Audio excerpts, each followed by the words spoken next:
Hello, my name is Bear Rose Rosso, and today we'll be explaining how to make a supersaturated solution with water and sugar. So we're going to take our sugar and add it to our water, like so, and we'll be mixing it.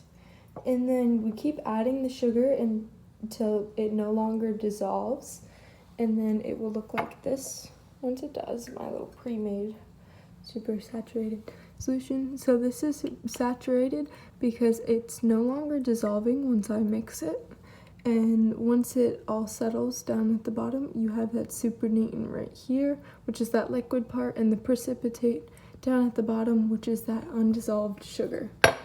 And this is how you make a supersaturated solution.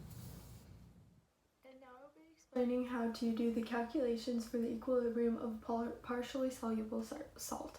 So you're going to start off with your equation, and you got CaOH2 into Ca2 plus 2OH minus, and then you notice you have 1 mole here, 1 mole here, and 2 moles here, and then you have the products and the reaction side, obviously. And then you can write that into your mole ratio, which is 1 mole of Ca2 plus for every 2 moles of OH minus.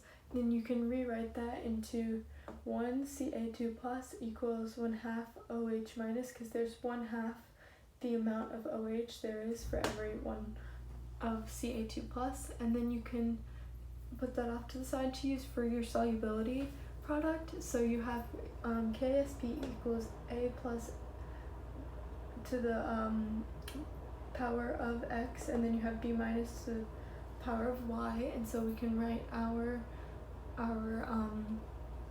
variables in there. We get Ca2 plus to the first power, and then OH minus to the second. For you can substitute 1/2 OH minus for Ca2 plus, and then you just add the exponents. So that's 2 plus 1 is 3, and that's their KSP. And then your molar solubility of CaOH2 is equal to 1/2 OH minus. And now to explain the actual calculations for experiment 11, you first have your moles of HCl added. To get that, you do 0.0108 liters of HCl times 1/2, or times 0.05 over 1, and then the liters cancel out, and you get 0.00054 moles of HCl, and then you plug that in to get the moles of OH in a saturated solution. You take that number and you multiply it by 1/2, and then you get 0.00027 moles of OH. And then to get your OH equilibrium, you're going to do that number we just calculated over 0.025 liters of CaOH2, and then you get 0.0108 m of OH.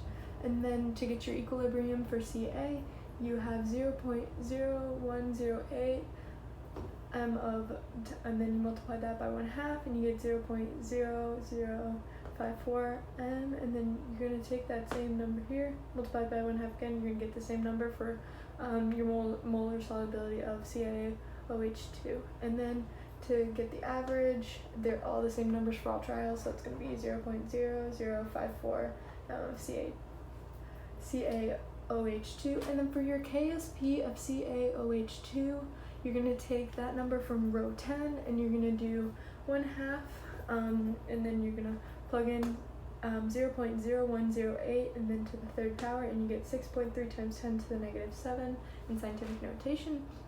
And then for your average, it's going to be that times 3 over 3, 3's cancel out, still be 6.3 times 10 to the negative 7.